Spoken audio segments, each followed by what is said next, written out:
Thank you everyone for coming to this lecture. Thank you for the introduction.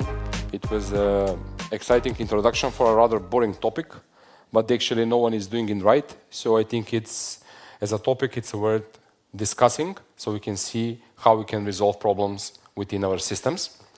What I would like to add, aside from my official roles, I've been passionate about software engineering, doing it for the almost past 2 decades. If you're interested into technology, feel free to check my tech podcast and as well as our framework Signals, which actually does a lot of the plumbing part in behind that from what we are talking about today. So the today topic, as we discussed, is about exception handling and logging. What we will discuss is about how we are going to handling errors, what are the practices there, fail fast as a fancy concept, common errors and pitfalls, handling APIs errors, handling errors in distributed environments or while developing distributed systems, how to utilize logging for diagnostics, security when we are doing logging, of course, and combination of event store and logging, basically on how to be able to reproduce those errors. So we're going to start with the error handling. Before we start, I would like to encourage you to ask questions and to interrupt me during this talk, because that's how we're going to extract the biggest value from the presentation, I would say. So to start with, when we say error handling, what does that mean to you? Can anyone explain?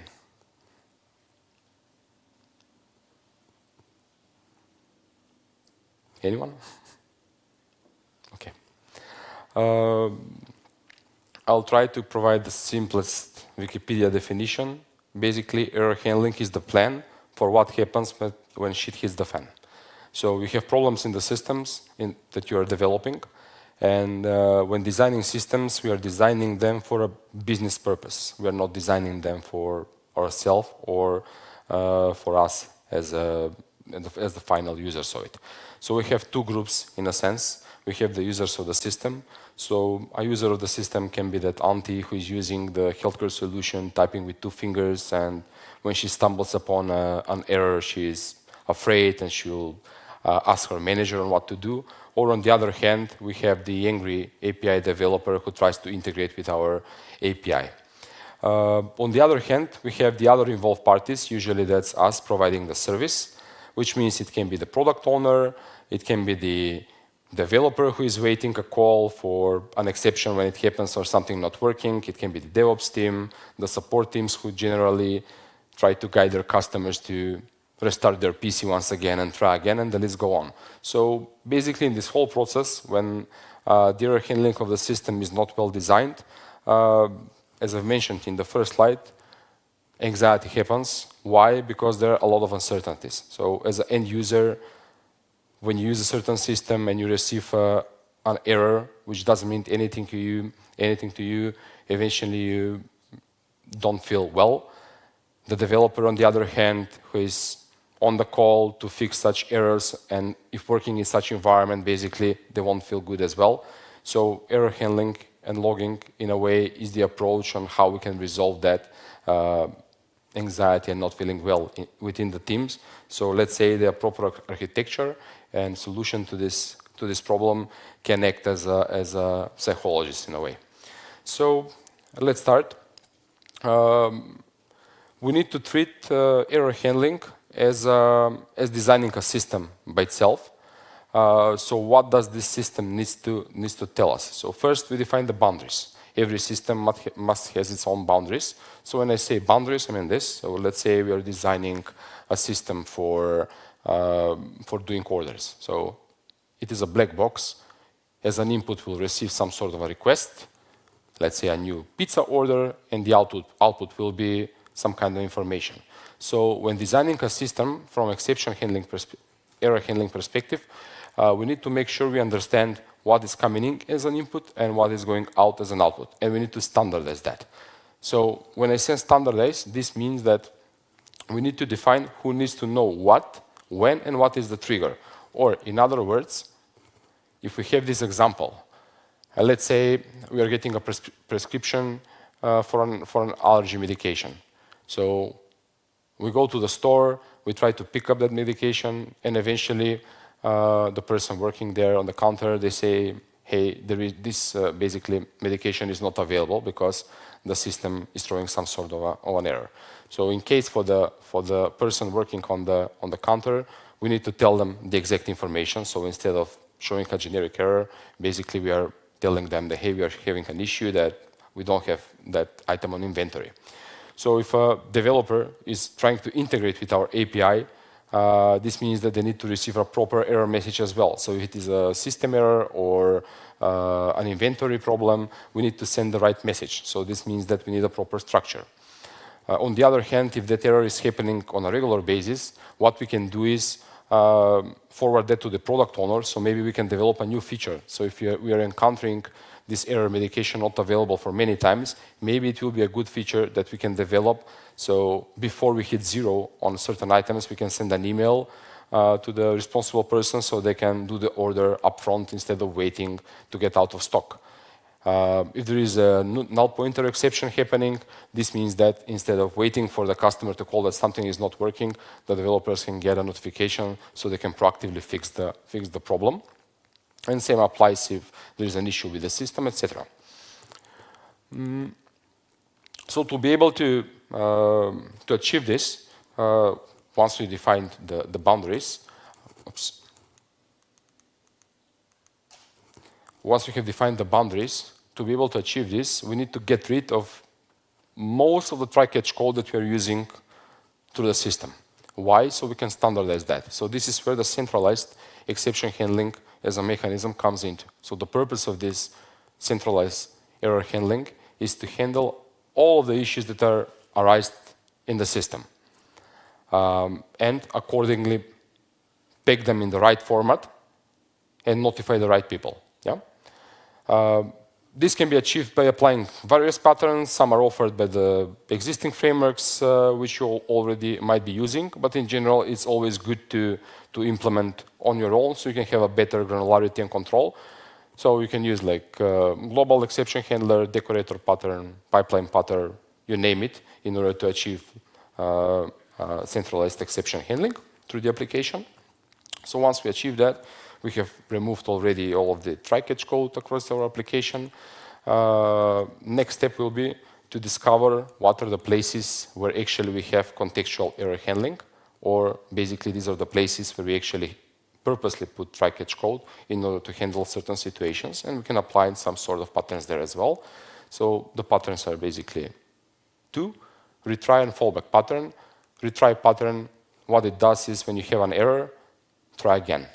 And try again as many times as you have already configured it. So in the case for our example, if we have an order service, we place an order, we check the inventory, and for any reason, the inventory API is not reachable. So basically what we do is, after the first failure, we try again. There's a second failure, we try again. So on the third time, if it successfully passes, we continue with processing the order. So basically we are retrying until we have a successful result for as many times as we have configured that particular handler.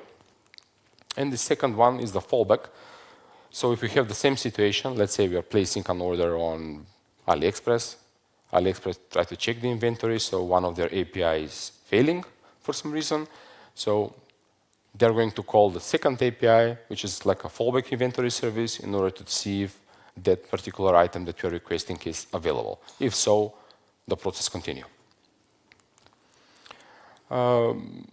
Next topic will be basically fail-fast concept. So these are some fancy words behind a way of how you are writing the code. So fail-fast means it's for any reason the code fails at some place, don't try to fix anything, just return and end with the execution.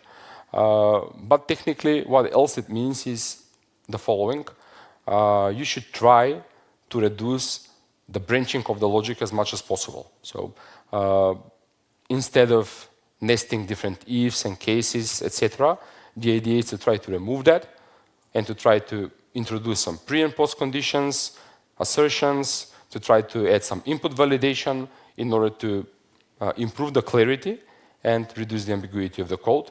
So basically, you won't end up maintaining code like this that eventually in the next day you're going to get motivated to quit your job and get your goats and go to the mountain. So if we provide like concrete examples, so this is the branching that we're talking about. So we have different ifs, else's conditions of some sort. So basically, fail fast means, okay, there is a problem, we exit the main flow. So you have basically one main swim lane, and you're trying to break from it whenever an error happens. Additionally, what can be done to even furthermore improve the readability is to apply specification patterns for validation, where actually you can configure what is the rule. So if we have, let's say, a register new user, so you can define different specification patterns which are going to check whether this email already exists, if it is a valid email, if the password is containing the right characters or length, basically the security of the password, etc. So next, what we are going to discuss is about common errors and pitfalls. There are a few of them which usually happen, especially with the beginners and the people who don't care about how they're writing their code. I'll start one by one with them. So once again to this inventory service. So let's say we're trying to check whether we have an inventory for a certain item, for a product ID. We execute on their API, an exception happens, and then basically we're doing nothing. We are swallowing the exception. So this is like a bad practice. And then we are making an assumption. So we are making an assumption that it can be true or false, irrelevant, but we are making an assumption that basically can lead us to the inconsistency of the system. So in this scenario, the solution would be that we propagate that exception and tell that this API is not available. Showing generic error messages. This is also one of the bad practices that happen a lot when developing systems. So basically, use some sort of a generic exception handling. Let's say we're having this example to process the payment. We are processing the payment. We have an exception. We log it. And then we tell the user, hey, something went wrong. So if you put yourself in the user's shoes, trying to buy something online, and you get an error that something went wrong, eventually you'll get suspicious and you'll think that this is like a scammy website that is trying to rip off your card. So propagating the correct error messages that you don't have enough funds or the card is not correct will be the right way to go. Throwing custom exceptions. So at one particular point of career, people who are usually hyped about software architecture, they're going to stumble upon this trap where they're going to try to build as many custom exceptions as they can think of. That's an anti-pattern as well, because all of the exceptions that you are eventually creating as custom ones, you will need to handle them through your application. And this can basically become pain. So this is why we try to reduce the number of custom error exceptions that we are throwing. And try to use basically maybe groups as exceptions. For example, payment failed can be processing failed exception, where we can set a custom message and an error code. Relying on exceptions for validation. This is also one bad practice. Why? Because usually in most of the programming languages, you can do some sort of a validation or use try parse. So instead of let's see if it is going to pass, there are some other options that we can actually do. Why? Because when the system is throwing exceptions, throwing an exception is an expensive operation, which basically is creating like performance cost to the system itself, because it is leading the system to a sort of an inconsistent state, yes, which we need to recover from. So whenever we try whenever we can, we should try to avoid getting into exceptions, so to say, at least the one that we can control. Not rethrowing or wrapping exceptions. So this is also a new by mistake that usually happens. So let's say we do process an order, there's a certain exception, and then we say, okay, throw you, whether it is going to be like a custom exception or throwing the same exception. What this does in the system is, technically speaking, losing your stack trace. and that stack trace is needed in order to understand what went wrong. And the last one is logging sensitive information. We are going to cover this into the security topic further down this presentation. But usually, let's say we authenticate, so I doubt that someone will log like authentication error, log the exception and the username and password. But where is the trap? Usually, you might end up logging a whole object. So that particular object might contain some sensitive information for which you are not aware of at the moment, and you will end up logging them. And we would like to avoid that. Now we're coming back to the API error handling. So what is that we need to do in order to design proper handling when it comes to proper error handling when it comes to API design? In a sense, you already have someone integrating with your API, which in most cases it has a poor documentation. So the developers integrating with your API might be already frustrated. And on top of it, you don't have like a standardized response message scheme that you're sending. So this is a cause of many problems. And all of us who have been working with the integrations in the past have ended up using APIs that are not well documented and that are basically returning inconsistent data structures. So from a perspective of how we can go above this and solve this issue, basically first is to create a response structure. So that response structure should be standardized, whether we have an error or not, in terms of if we don't have an error, okay, this one will be empty. If we have an error, in that case, the error will be listed. So we should show what's the error code. We should show the message, which is going to be human readable and understandable, timestamp, details, if any, request ID, which we are going to cover later on why this is needed, and eventually the status code. But the status code, in general, as a good practice, we should use the native handler status code in terms of trying to reap the benefits of the HTTP protocol itself, instead of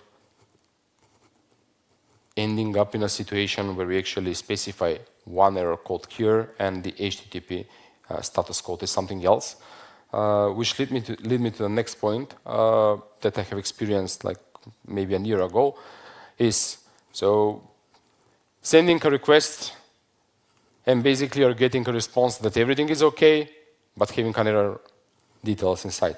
So this is something like talking with your women, hey, is everything okay? Yes, it is.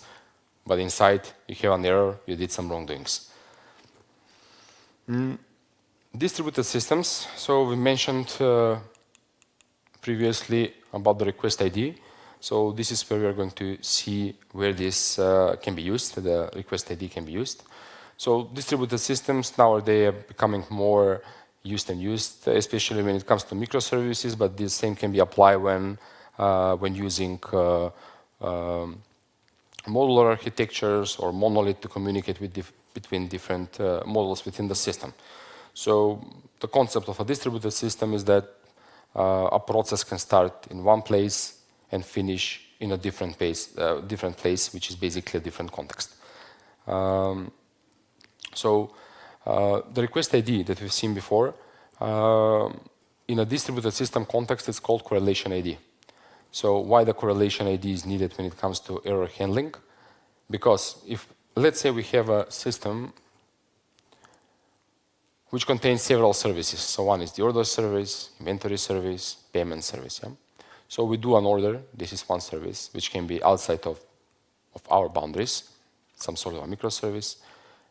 The inventory service as well, the payment service as well. So if an error occurs at any of these places, we won't be able to discover that the error that happened in the payment service is correlated how with the order itself or with the inventory service.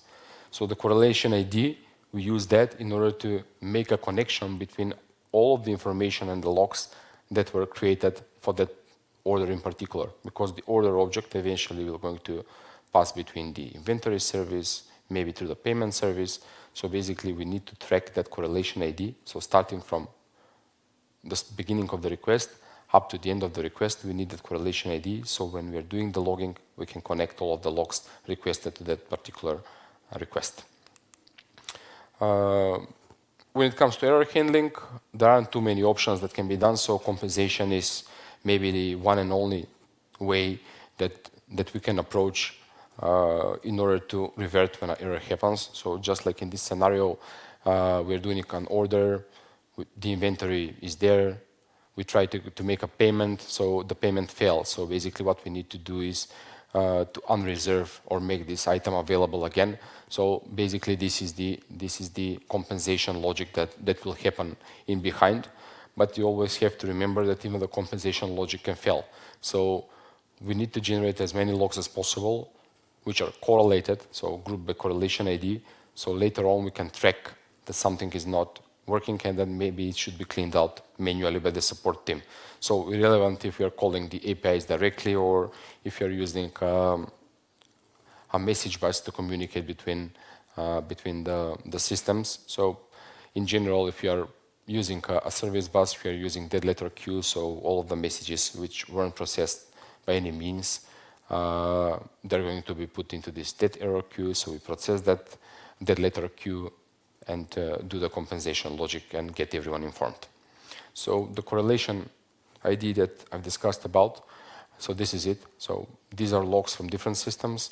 So we see that when they have happened, so the correlation ID is the same. So if, let's say, for some reason, the payment service failed due to insufficient funds, so we should be able to track that because we have the correlation ID and see what has happened into our system and if there is anything that we need to do additionally on top of it. And it makes it easier to do this. And why? First, because this is in a sort of error group or error ID. So basically, we can identify all of the actions associated with this correlation ID. But in order for this to be doable, to be able to track it, of course, there is a need for centralized logging, which we are going to cover a little bit later in the slides. Logging for diagnostics. So we all know the purpose of logging. The idea is to write down as much as possible.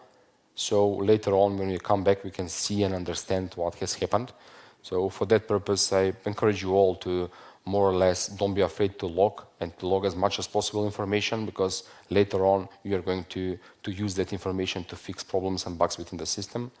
I've seen many systems that have been developed where logging is almost absent. So whenever you are having an issue or the client calls, they will tell, hey, something is not working, or I clicked on the button and it's not working.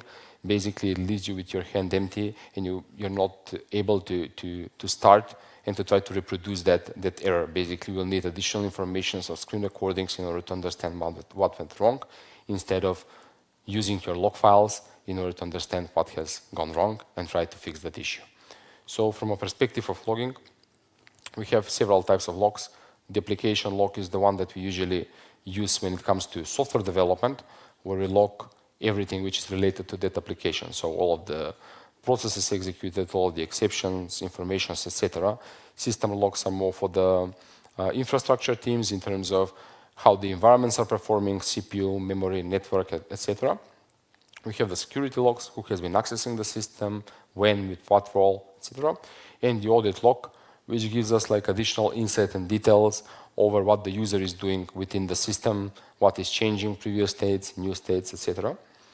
From a perspective of configuring the loggers, of course, like nowadays, based on the library that you're using, there can be different levels, but to make a simplification of it, we have the debug, which we use for development.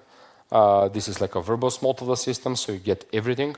And you have the info, warn, error / exception, where you actually get information about how the system is performing in production environment or staging environment. When it comes to logging, we need to define also a structure. So structured logging is always preferred. Why? Because it is easier to process it. So if you're logging, for example, in files, even though there can be like a certain structure and template, you still need to apply parsing to it in order to extract information, which sometimes can be overwhelming and might require time. So this leads me to the next topic, which is centralized logging. So whether we use some kind of logging SaaS solution or Elk Stack, Splunk, or database, I prefer the solutions because you can centralize all of the logging from different places and then do your analytics there and analysis basically of what is happening, and of course setting up rules and alerts in order to get notified up front instead of the customer notifying you. As we mentioned, correlation ID, we need it in order to correlate the logs between the different devices, different services. So if we have different APIs which are logging to the same centralized logging storage, easily by the correlating ID, we will be able to extract what has happened. And of course, implementing log rotation. So we need to understand what's the policy or for how long we need to keep those logs. So if they are operating logs used for trying to more or less learn about the system and fix errors, maybe 1 month of log rotation can be useful. So basically everything that is older than 1 month, we remove it from the system and the newer logs are appended. Unless there is some sort of a policy which requires us to more or less keep those logs forever. So in that case, there are different solutions which can actually dump those logs to S3 bucket or Azure Blob Storage, etc. And we need to be aware of the security. We have a separate topic on that. We'll come to it next. So we've discussed about security in the previous slides. We mentioned them. In general, the chief of security or chief information security officer at the companies, those are the guys who basically are getting bold because the developers are not taking care of what they're logging and the credentials and what's not. So there is something, of course, the development can do in order to at least take care of what kind of information is stored within the logs and, of course, who can access that. So basically, we should keep in mind that we need to mask sensitive data. Under sensitive data, we mean passwords, personal data like personal identification number, healthcare data, finance, credit cards, and so on and so forth. So we need to make that system anonymous by design. In terms of, when I say anonymous, I mean you should be able to identify the user, but not the person. So personal data should be, of course, hidden. There are some techniques, especially in .NET, I believe in other frameworks as well, where you can more or less redact the logs that you're handling, that you're writing. So, for example, in .NET, you can define, so if you pass a certain object, let's say the user object in that case, to transform that and get only the username, basically. So, for example, this is for Serilog. And in that sense, it will not log the data which shouldn't be, in a sense, which shouldn't be shared or written down in the logs. Of course, you can do like some techniques on your own in terms of implementing attributes or trying to filter that in different places of the system through reflection or whatever tools you have available. But overall, what you need to focus on as a developer is first, if you are transferring the data, so let's say you're using a logging service, make sure that when that data is in transit, it should be secured and encrypted. Then from a perspective of access, who can access that log? So not everyone should be able to access the log in the application that we are storing. So it needs to be, in a sense, controlled. We discussed about log rotation. So we need to set like a time interval where we actually rotate those logs and remove whatever is not needed anymore. And basically, as we've discussed, we should avoid logging passwords, personal information, credit cards, national IDs, etc. And the verbose mode of the system should be only active when we are into development. Now we are coming to the last topic, which is event store and logging. Event store can be found in different type of architectures as an add-on to the CQRS one, and the whole idea about it is that we're having like a read-only store where we record all the business sections and the payload which is coming with them. So let's say a business section can be do an order or order a product. And for order a product, we have a payload. So we have the product ID, maybe we have the product name, we have the user ID, etc. So what we can do is connect the event store with the logging, or even simplify it for simpler solutions. So and create a logging structure. So what we can do is, of course, we have the log ID, level, create order process, for example, who has executed it, and the request payload. And then we have the error message, stack trace, what's the service name that actually caused this error to happen, and time step, and correlation ID.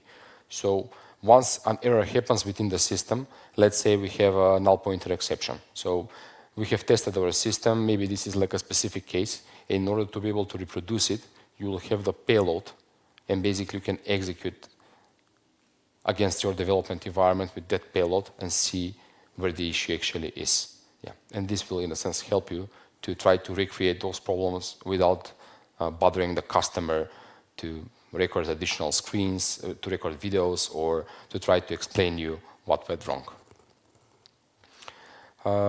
We are coming to an end, so I wanted to do like final thoughts of the presentation. So, in general, as we discussed, what we need is, as we mentioned, to create, to define the boundaries of the system first, so we can understand what goes in and what goes out under certain format.